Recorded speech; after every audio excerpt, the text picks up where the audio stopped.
Once again, a very good morning to you all, and I welcome you back into the next very important topic, that is the trusses. Now, understanding this truss is a very important thing. Usually, in the equilibrium of the frames, we have seen how the frames are to be analyzed. Whatever number of rods are there, they are being connected to each other by means of the rivets, bolts, or the what we can say welding. Is it okay? Now in that frame, if you remember what we did into the equilibrium of the frames, the frame was there and that frame was loaded with certain forces. That frame was supported externally as well as internally. The external supports were the various types of support, hinge support, roller support, fixed support, and the internal supports are nothing but these are the internal hinges or the internal pins which are connecting the various rods at certain point. Is it okay? So these were the external and internal supports.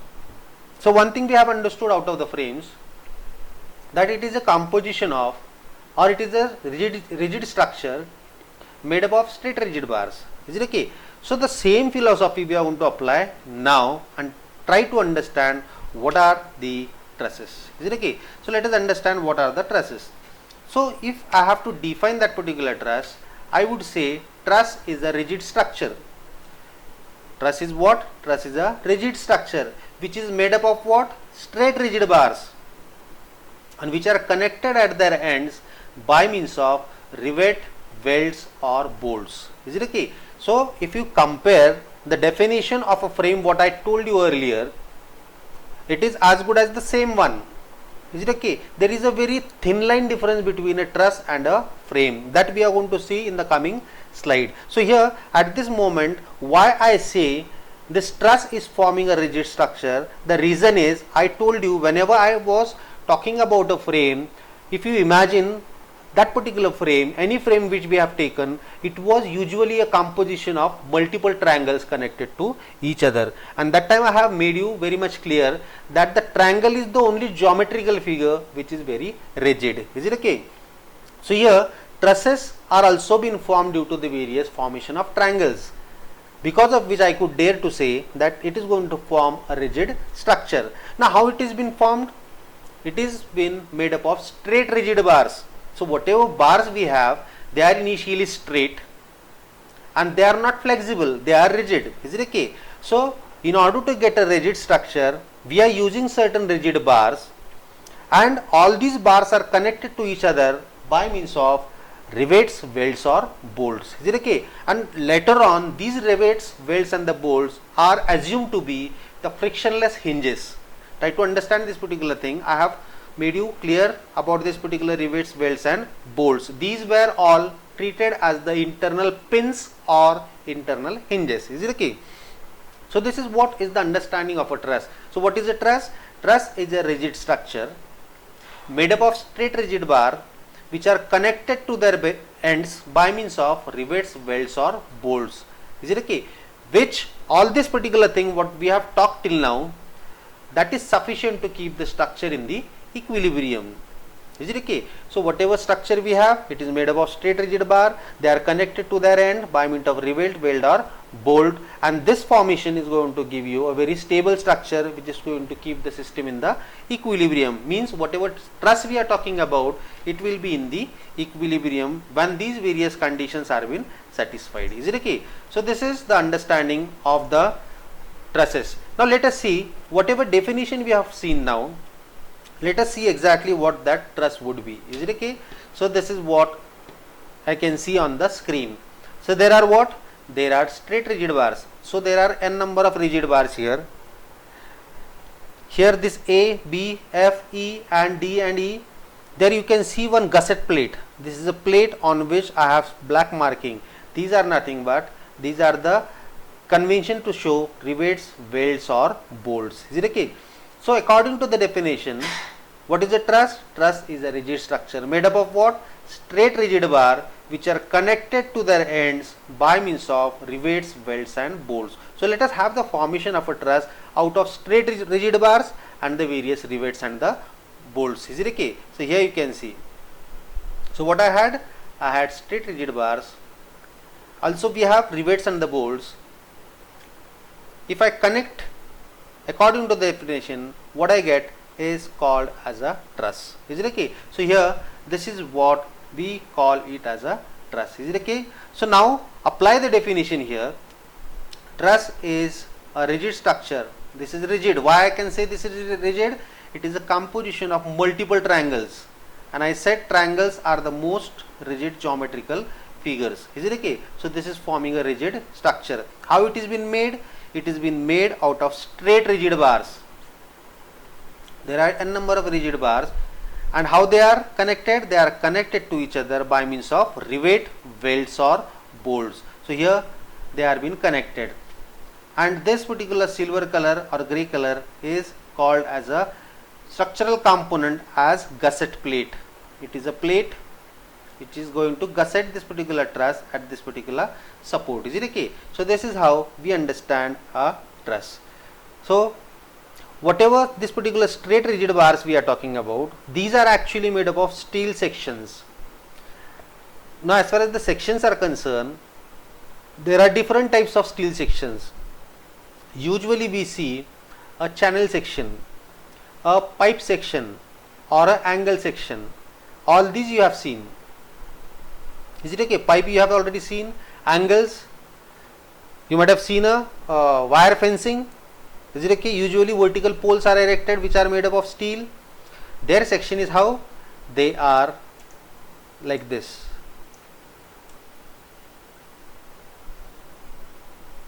This is angle.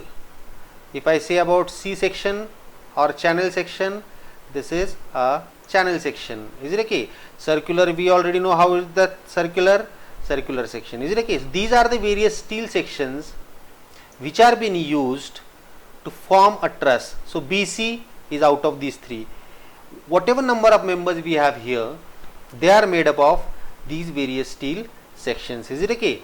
So these are the various part of the truss. Is it okay? Next to that, joints, whatever joints we have, A, B, C, D, E, F, these are considered to be smooth and frictionless.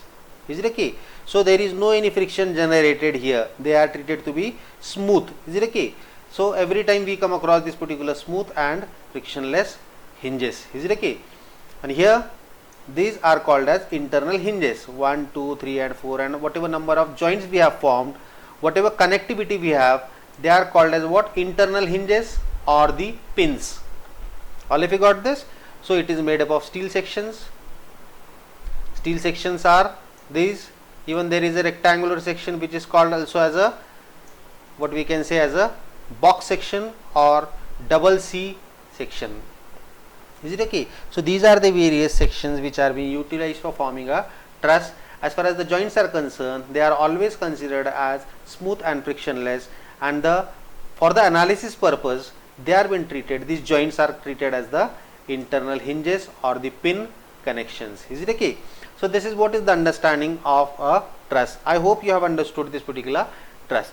Let us move ahead just further beyond this and try to understand the difference between truss and a frame. Already this particular frame we have already taken as a separate topic when we were dealing with the equilibrium chapter. Is it okay? So there we had equilibrium of the frames. Now as I have made a contradictory statement that truss and frame are same, if you define this truss and a frame, the definition is same with the slightest difference, and that difference we are trying to understand now.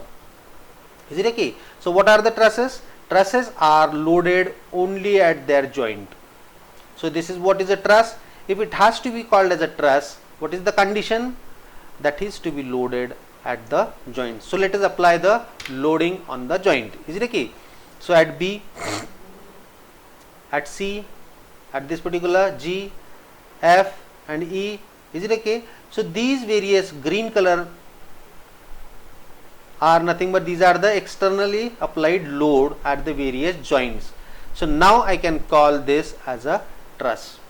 Is it okay? Now if it is to be called as a frame, so what will be the difference? Why, when they will be called as a frames, if they are been loaded anywhere on the length of the member. This is the length of member, this is the length of member, this is the length of the member. So if I apply the external loads anywhere on the length of the member, it is to be called as a frame. Is it okay? So here it is applied here, applied here, applied here. These loads in the frames are not applied at the joint.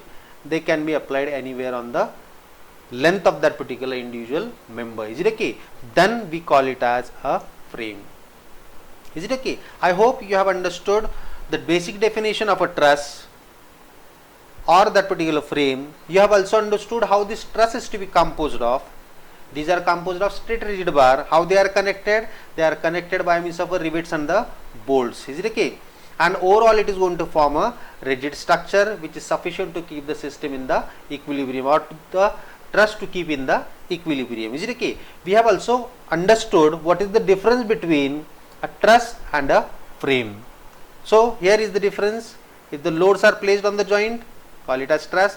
If they are anywhere on the length of the joint, that particular bar, it is to be called as a frame. Is that okay? So I hope you have understood well what is the truss. Let us move ahead and understand some more further parts. So let us talk about something, assumptions. When we are going to analyze this particular truss or anything in dynamics or in statics, anywhere, whatever problem you are going to take it for the analysis, initially there has to be certain assumptions. So it has been very well said, assumptions are the salt of science. Unless and until you won't assume something, you cannot predict or find out something into that particular analysis. Is it okay? So let us see the assumptions of the trusses. Is it okay? What assumptions we have to do if we have to analyze the trusses? So the very first is, if this is what is a truss, is it okay? So this is again a formation of different triangles connected to each other by means of straight rod. It is being supported externally, and these joints are called as what? Internal pins or internal hinges. Is it okay? So this is what is a truss. So the very first assumption is all the forces in the trusses are coplanar. All the forces in the planes in this particular trusses are called as coplanar. Why? I'll tell you. Basically, when we are talking about a truss, load for an example, it is applied here. So whenever the force will be applied here, this total load will be transferred here, here and here. Is it okay? So this line of action is along this, and this line of action will coincide with the CG of this particular rod. If it is a circular pipe, so exactly from the center this line of action will pass. Is it okay? So if I consider all the line of actions, their line of actions are lying in a single plane. That's why it is to be called as a coplanar force system. So whatever members we have, every member is going to carry a load or the forces. All these line of actions are dimensionless. They are very thin. Is it okay? So if I show all these various lines, so they are lying in a single plane. That's why they are being called as a coplanar force system. And why the reason is given, the dimension of the members are very negligible. Why I am saying this? Because if for an example thickness of the member is 50 mm by 40 mm, if this is a, what we can say, angle section like this, so one side is 50 and another side is 40. This is in millimeter. Is it okay? Now if I compare this 40 millimeter and 50 millimeter with the length of this bar, which is equal to how much? Which is equal to 5 meter, that is 5000 millimeter. So just compare this 5000 with 40 and 50. So 40 and 50 is very negligible. Is it okay? The dimension 40 millimeter and 50 millimeter are very negligible as compared to this 5000 millimeter. Is it okay? So ultimately if I draw with the scale these various trusses and the forces, so it will be a very thin line, and all these thin lines are laying in a single plane. That is going to form a coplanar force system. I hope you have understood this particular part. as the dimension of the members are negligible. So ultimately already the dimensions are negligible, and beyond that the line of actions are passing to the, what we can say, CG of that particular this. Is it a case? If this is what is the CG of this angle, so through this perpendicular to the screen it is going to pass that line of action of that particular force. Is it okay? So here it is going to form a coplanar force system.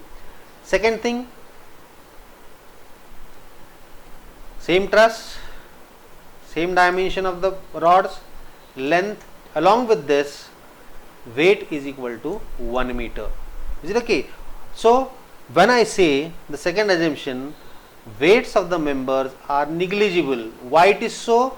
Because if I compare 1 Newton with 100 Newton, it is very negligible. So I cannot take into account 1 Newton for the analysis, because ultimately if I take into account the weight of this BC member is equal to 1, it will be acting at the center.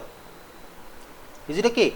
But when I compare this 1 Newton with 100, it seems to be very negligible. The effect of this 1 Newton will be very negligible as compared to the effect created by the 100. Is it okay? So that is why the weight of the members are neglected. Is it okay? So here the reason is given, weight of the member is less as compared to the applied forces. Is that okay? So the third assumption, end connections are smooth and frictionless, pinned. Is it okay? Already we have understood whatever connections we have at the end of that particular rods, they are smooth and frictionless. That is one of the assumption, and they are all been pinned. So this forms a third assumption. Next to that is load acts at the joint. Is it okay? This is the necessary condition to form a truss, otherwise it will be a frame. Loads, whatever loads will be acting on that particular truss, they are all acting at the joint. Next to that, forces are transmitted from joint to joint. Is it okay? If this is what is a truss supported here, is it okay? And if this is what is the force here, suppose this is 10. So 10 kilonewton is acting at this particular thing. So some part will be transferred on this, through this member on this joint. Some part of 10 will be transferred from this to the another. Is it okay? So here there is a roller for an example. So here hinge, roller, this is a truss, load is applied here. So 10 kilonewton was the total. Some part will be transferred through this, some part will be transferred through this. So you can see here, forces are transmitted from joint to joint through this member. Is it okay? So forces are transmitted from joint to joint through the straight member. Is it okay? So this is the another assumption. Next to that, frame is perfect. What is this perfect? I'll let you understand in the next coming slides. So just remember, it is a perfect frame or a truss. When I have the loads at the joint, ultimately it is as good as a truss. Is it okay? So trusses are perfect. Member forces are axial. Already I have told you how it is going to be axial force.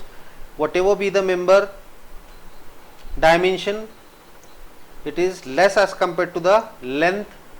So ultimately the forces are transmitted from joint to joint through the CG of that particular member. It will coincide with the CG. So that line of action coincide with the CG of the member. So it is forming an axial force system. Is it okay? So forces are transmitted joint to joint axially through that particular axis of that member. So these are the various very important assumptions which we have to initially understand when it comes to the trusses. Is it okay? Once you understand the first definition and how they are along with the assumptions, then analysis becomes very easier. Is it okay? So these are the various assumptions. Now next to this, we are going to see the classification of the frames or the trusses. Earlier, second last was frame is a perfect. Is it okay? That particular thing we are going to understand into this particular slide. Is it okay? Now here there are two types of classification of the frames or the trusses. First is perfect truss or imperfect truss. So what is the criteria when we can call that truss as a perfect truss? So here you can see when m is equal to 2j minus 3, it is to be called as a perfect truss. If it is not, it is to be called as a imperfect truss, means m is not equal to 2j minus 3.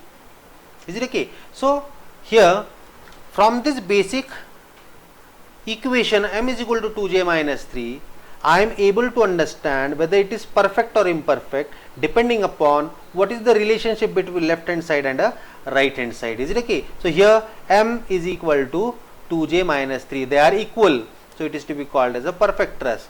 And when m is equal to 2j minus 3, it is to be called as an imperfect truss. But when I say imperfect truss, there are two possibilities. When I say m is not equal to 2j minus 3, then there are two possibilities: m is greater than 2j minus 3 or m is less than 2j minus 3. So whenever we will be coming across a imperfect truss which says that m is not equal to 2j minus 3, it is going to give you a imperfect truss, but it is giving you two probabilities or two possibilities. Either m will be more than 2j minus 3 or m will be less than 2j minus 3. If m is greater than 2j minus 3, it is to be called as a redundant truss or a frame, and if it is less than 2j minus 3, it is to be called as a deficient frame or a truss. Is it okay? So deficient means members are less. What is deficient here? Members are less than 2j minus 3. That's why it is to be said deficient. Few members are less in this as compared to 2j minus 3. That's why it is to be called as a deficient truss.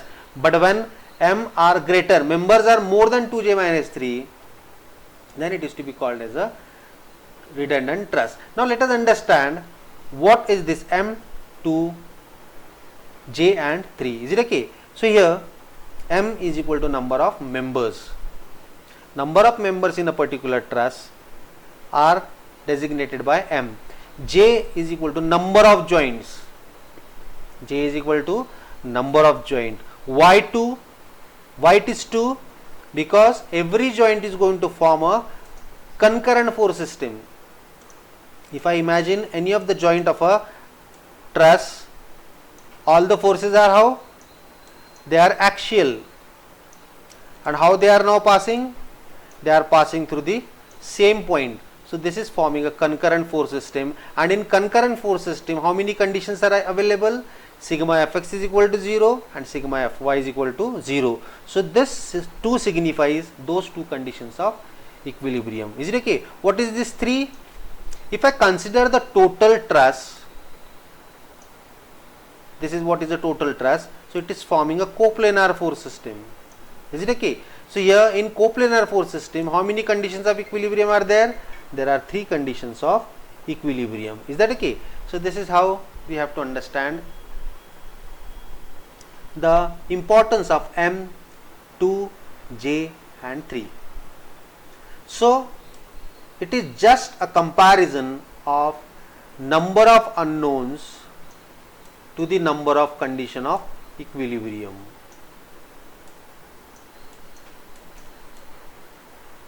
Every member is carrying certain force which we initially doesn't know.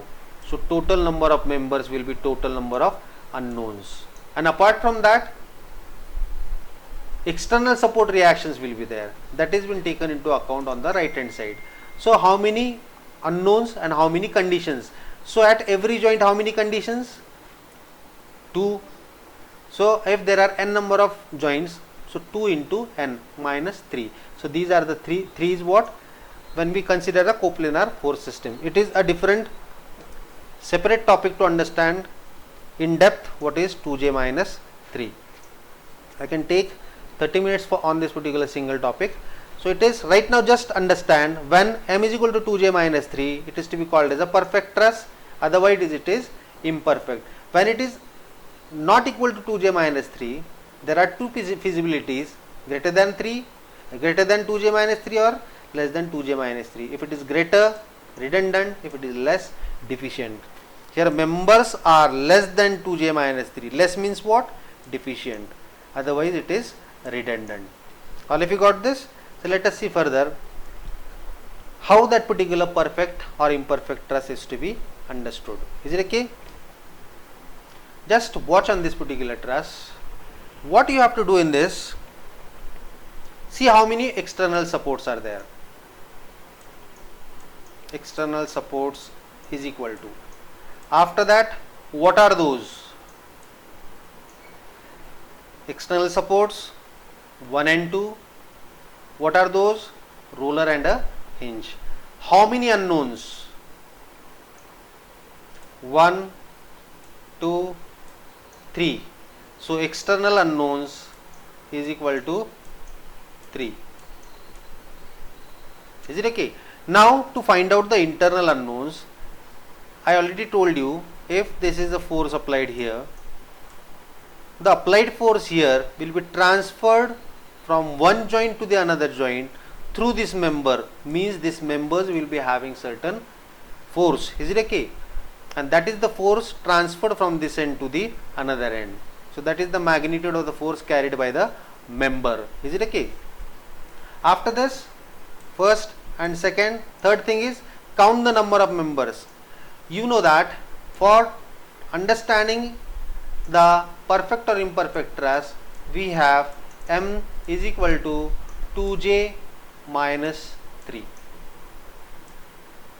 Is it okay? M is equal to 2j. Count the various things required in this truss. M. How many M members? 1, 2, 3, 4, 5, 6, 7, 8, 9. So M is equal to 9. How many joints are there? 1, 2, 3, 4, 5, 6. So there are 6 joints. Is it okay? So what we have to do, once you know the number of members and number of joints, utilize that equation M is equal to 2j minus 3. So here you can see M is equal to 9, J is equal to 6. So M is equal to 2j minus 3. Put the values and see how it is. So 9 is equal to 9. So what is it is? It is going to form a perfect truss or a frame. So 9 is equal to 9. So it is a perfect truss. Let us take another example. Do this assignment. Just online you do this. Count the number of members. Count the number of joints and check whether it is perfect or imperfect. If you got the answer, put it in the chat box. Now in this particular chapter, you people have to work out on the problem.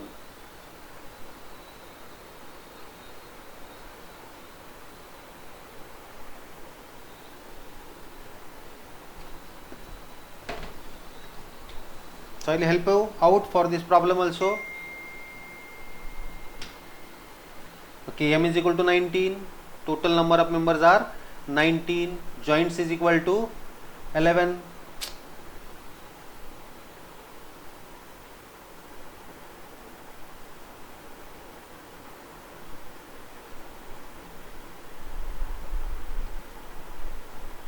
So number of members is equal to 19.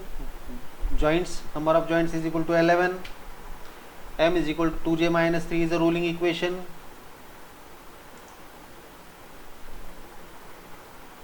Put the values. 19 is equal to 19. So this is also forming a perfect truss. Is that okay? So this is how whatever number of trusses we will be coming across, the very first job is to find out whether it is a perfect or imperfect truss. As far as the lower level UG is concerned, undergraduate lower levels are concerned, you will be always given with most of the time the perfect trusses. Is it okay? Why? Because for the analysis of the imperfect trusses, knowledge required is something different, which is to be gathered in the higher classes. So by this time you might have understood what are the perfect trusses, how they are to be justified, whether it is perfect or imperfect. So if we have a ruling equation, M is equal to 2j minus 3, count number of members, number of joint, put it in that equation, and if that comes out equal to each other, then it is to be called as a perfect truss. Is it okay?